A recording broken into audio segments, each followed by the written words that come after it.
Senhor, vamos para mais uma aula substitutiva da lição de número 10, que era para ter ocorrido no dia 4 de junho, mas devido à Santa Ceia, nós estamos fazendo agora, hoje no caso. Vamos lá. Posso ser uma testemunha, lição de número 10, e que vai nos trazer um tema muito interessante sobre algumas questões que tangem a transformação, né? Você só consegue ser uma testemunha se for transformado, né? E essa transformação que é interna, muito importante, transformação interna, é só realizada e feita por Jesus Cristo, né? Hoje em dia a gente vive uma fase, né? Vamos dizer assim, fase, mais tempos, em que as pessoas investem muito na transformação de beleza externa, né? A gente tem procedimentos estéticos e, enfim, só para a pessoa mudar o exterior. Mas o interior a gente não vê coisas assim, né? Pessoas investindo para mudar na sua personalidade, o jeito que ela é. E essas mudanças são só realizadas, mudanças genuínas, tá? Só são realizadas mediante a Jesus Cristo, né? E aqui a gente já traz logo no início um dos exemplos, né? Que o apóstolo Paulo teve uma grande transformação, né? A gente vai ver ao longo dessa aula sobre um pouco, né, sobre o apóstolo Paulo, que já é um conhecimento que é bem falado, já é dito bastante sobre ele, mas caso vocês tenham alguma dúvida, eu estou à disposição para tirar dúvidas ou até mesmo procurar algum outro material, não só na internet, mas de antemão me procurem, que a gente, caso precisem de algum aporte melhor sobre a história do Paulo, do apóstolo Paulo, né? É um exemplo que a lição traz, entre outros. Vamos seguindo. E aí a questão, como eu já estava falando, que é uma mudança que ocorre de dentro para fora, né? Eu achei legal essa imagem, que é como se fosse nós uma criancinha nas mãos de um pai, ou, né? Ou de uma mãe. E é assim como Jesus Cristo faz. Jesus, ele de fato traz um novo modo de viver, né? É, tira aquelas ideias mundanas, aquela ideia de que a vida é isso, ter que se divertir e tal, não. Traz um novo modo de viver. Jesus cura, a cura é algo muito interessante, porque não estou falando só de cura física, de doenças, não. É cura na alma mesmo. É uma cura inexplicável até. Uma cura que traz uma transformação interna, traz uma paz que só é proveniente de Cristo, né? E restaura almas, né? Que é algo que pessoas que até mesmo se consideram já perdidas, nem acreditam em si mesmas, mas que Jesus está ali para transformar. Jesus sim pode restaurar almas e vidas, né? E como eu já estava falando, né, sobre a questão da mudança do exterior, né, dos procedimentos estéticos e tudo mais. Mas assim, mais uma vez, tem pessoas que vocês vão ouvir, eu mudei, eu era assim e tal, agora eu não sou mais. Antes eu fazia isso, não faço mais. Se na história dessa pessoa não tiver Jesus Cristo como um fator de que mudou a vida dela, beleza, não diga que a pessoa está mentindo, mas fique atento, fique atento, porque quem transforma de fato é Jesus, que convence a nós do nosso pecado, ou seja, Jesus é a luz que incide sobre nós e a gente consegue ver aquilo que onde de fato nós estávamos errando. E a partir disso a gente começa a mudar. Ou seja, tem pessoas que na vida, vou mudar, decidi mudar. Tá, o que foi que aconteceu, o que você mudou? Se não tem nenhuma história, não tem nada, então fique com muita atenção com relação a essa pessoa, né? Que às vezes até ela pode estar querendo te enganar, né, nesse sentido. Vamos lá. Outro ponto importantíssimo, que Jesus atrai todo tipo de pessoas, não tem um padrão específico, né? Jesus Cristo, entenda que Jesus Cristo na Bíblia caminhava e as pessoas iam atrás dele e ele não reprimia essas pessoas. Jesus não reprimia ninguém, né? Além disso, ele mostrou que ele não permitiu que continuasse carregando suas dores e fardos. Por quê? Jesus Cristo é nosso libertador, é nosso salvador, né? Jesus Cristo não quer ver o seu povo chorando, triste, né, carregando fardos pesadíssimos, né. Teve uma aula que teve a questão sobre o jejum e a oração. Por que é que muitas pessoas sentem tanta dificuldade em fazer jejum e oração? Muitas das vezes, não todas, mas muitas das vezes provenientes pela questão dos fardos que são colocados. E dores também, né? Que as dores, às vezes, quando não é tratada, né? Quando não é curada por Cristo, gera um peso, né? Gera uma dificuldade. Né? E esses fardos são cheios de regras, cheios de procedimentos, cheios disso, daquilo.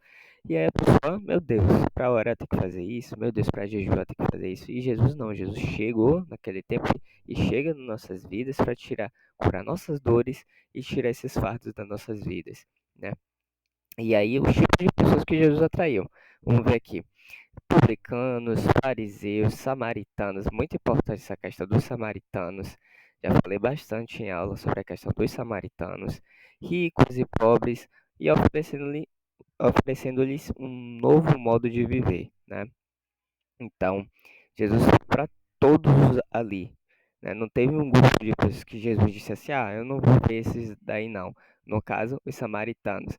Os judeus em si não falavam com os samaritanos, e Jesus pegou e foi até eles, foi falar com eles, né? Foi até o povo, sabe? Ou seja, Jesus não reprimiu nenhum grupo de pessoas, né? Mas claro, Jesus não reprimiu, mas o tempo todo mostrando que transformação somente por intermédio dele. Ou seja, Jesus não dizia, ah, não, você pode ficar do jeito que você está, que está tudo beleza. Não, Jesus abraçava, mas oferecia transformação de vida completa.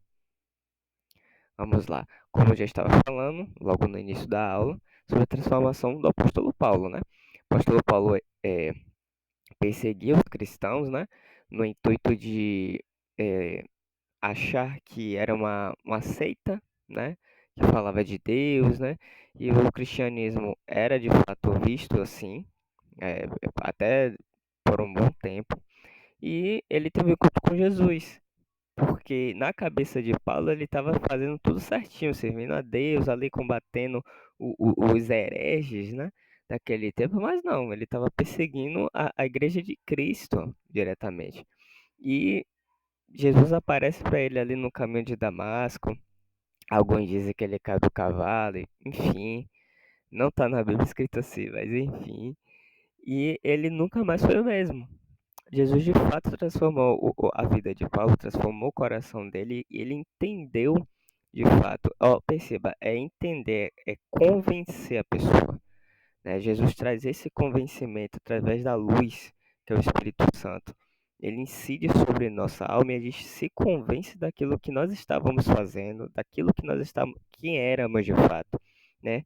E pessoas que aceitaram Jesus, que estão firmes até hoje, percebem, olha, se eu não tivesse encontrado Jesus, eu não sei como estaria hoje, nem se eu estaria vivo, né? E aí ele passou de perseguidor a testemunha, que é de fato o título da nossa lição, né? Testemunhar daquilo que Jesus fez e faz na sua vida, né? E aí eu botei essa imagem desse garçom feioso aqui, servindo, porque nosso chamado é de fato servir, servir a Cristo, servir os nossos irmãos. E aí por isso que eu achei interessante a lição trazer isso, que a gente precisa investir na nossa vocação e conhecer a nossa vocação, né? Nossos dons e talentos. E é bom ter esse autoconhecimento, é fundamental, porque você pode investir, sei lá, sempre tem, né, as questões dos pregadores, a questão dos músicos, cantores. Invista nessa área, porque é um serviço à casa de Deus, é o serviço ao corpo de Cristo, né? Como filho de Deus, somos chamados a servi-lo e aos outros, né? O serviço não termina, eu vou servir isso aqui na igreja e pronto, e acabou. Não, é aos outros. Esses outros você vai estar falando de Jesus através de uma canção, falando de Jesus orando, falando de Jesus principalmente com suas atitudes, ou seja, você está servindo o tempo todo ali, de fato como um garçom, levando ali a palavra de Deus na bandeja e levando aquelas pessoas que não conhecem, e principalmente pessoas que têm uma visão errada dos cristãos, dos evangélicos, né? Tem uma visão já, esse povo pensa assim, esse povo age dessa forma. Não, seja você essa pessoa que serve de fato o verdadeiro evangelho, que mostra o verdadeiro evangelho. E, claro, né, com um testemunho autêntico, que afinal de contas a gente sabe que não só no nosso meio, mas sempre, desde os tempos bíblicos, tiveram pessoas que nunca deram bons exemplos, né? Aí a gente entra na questão do politicamente correto, algo tão emblemático hoje em dia, né? Politicamente correto traz a ideia de trazer uma conduta na sociedade, mas que essa conduta por detrás dela aprisiona as pessoas. Quer dizer, as pessoas nem sempre podem falar nada, nem tudo as pessoas podem fazer, porque tudo vai o anti-politicamente correto, vai de encontro ao politicamente correto. Ah, a gente não pode fazer isso. E não foi bem isso. Na lição, ela traz até interessante que Jesus foi de contra essas questões de politicamente correto. Por exemplo, ele deixava uma mulher falar com ele. O politicamente correto daquela época era homem não poderia falar com a mulher sem a presença do marido dela, né? Não poderia, né? Não, não pode. Ele deixou a mulher pegar os cabelos dela e tocar nos pés dele. Politicamente correto, não poderia, né? Porque isso aí seria, meu Deus, um absurdo. Não, Jesus Cristo foi em encontro disso aí. Porque eram questões que a sociedade colocou que era simplesmente um fardo, um peso, uma prisão ali, né? E era como uma falsa moralidade, uma falsa conduta, o que não muda nos dias de hoje, né? Não muda nada. E aqui esse tópico que não deve sacrificar o evangelho de Cristo. Por que não deve sacrificar o evangelho de Cristo? Porque o próprio Cristo foi de encontro a essas questões, né? Tem gente que tem essa questão da cultura do cancelamento, que já abordamos em sala de aula. E o que é que Jesus Cristo faria sobre essa questão de cancelamento? Jesus iria na onda de cancelar ou iria sentar com a pessoa, ouvir a pessoa, abraçá-la, né? Mais uma vez, não é dizer que está certo, que está errado, não. Mas é entender a pessoa e não cancelar. Ao invés de expulsar, abraçar e dizer, ó, vou te mostrar uma pessoa que pode transformar você e fazer você se arrepender dos seus erros. Você quer conhecer? Esse é Jesus Cristo, né? E aí o segundo tópico muito interessante também, as pessoas precisam ver o quanto somos autênticas testemunhas de Jesus Cristo, através do que dizemos e como vivemos diante delas, ou seja, nosso testemunho no dia a dia. Tá todo mundo observando. Todo mundo tá te observando mesmo. Então, se você der um passo fora, acabou, né?